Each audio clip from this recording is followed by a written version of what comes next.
So you're struggling with to continue renting or to jump in and purchase a home? Stay tuned because we're going to talk about all of the pros and cons to each to help you make your decision.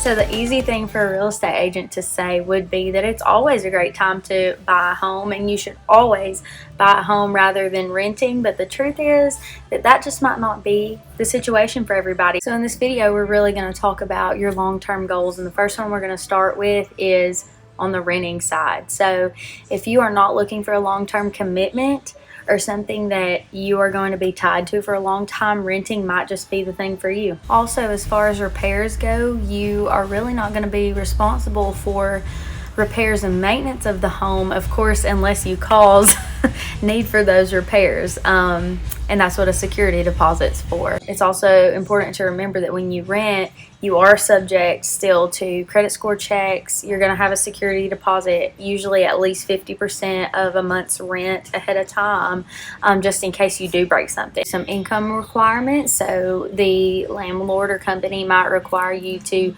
make 3 times or 2 times the amount of rent that's due each month, and you also have an application fee at the beginning of the process. So for a second, I want to look at some rental properties that we currently have available in our MLS in Cullman County. So the first one is in Cullman City.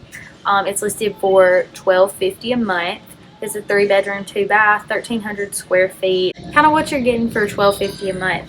If you were to get a mortgage right now with about a 7% interest rate, you're looking at about $140,000 you could be putting toward a house you own. On our second one, this home is also in Cullman City. It is listed for rent at $1,725 a month. It's a 3-bedroom, 2-bath, 1,683 square feet. If you were to put that money toward a mortgage, you would have about a $200,000 budget. So when do you know if it's time to take the leap and you've been a renter and you don't want to be a renter anymore? Or perhaps you've lived with family and you're wanting to make the big move to become a homeowner. Number one is going to be if you want some stability.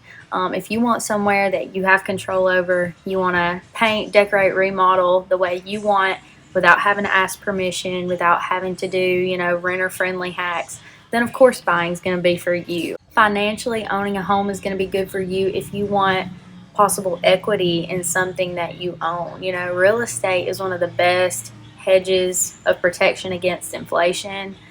Real estate typically appreciates 3 to 5% every year. Of course, in recent years, we've seen jumps as big as 20%. We know that the, housing market has just grown exponentially, and you also have some tax breaks that you wouldn't have if you're renting a home. So at the end of the year, when you file taxes, or the beginning of the next year, you're going to be able to deduct all of the interest that you paid on your mortgage each month, which is a big tax deduction for a lot of people given the interest rates. And then you also get to deduct all of your property taxes that you pay. So while sometimes it can be more expensive, you also get tax breaks that you wouldn't have as a renter. So we've just touched the tip of the iceberg as far as the conversation goes between renting and buying. If you've learned anything new in this video, let me know in the comments and give me a thumbs up. If you're deciding to take the leap on buying, you can get a free little ebook that I've put together that helps buyers kind of know the process, know what's ahead, know what to expect, even if you're just thinking about it.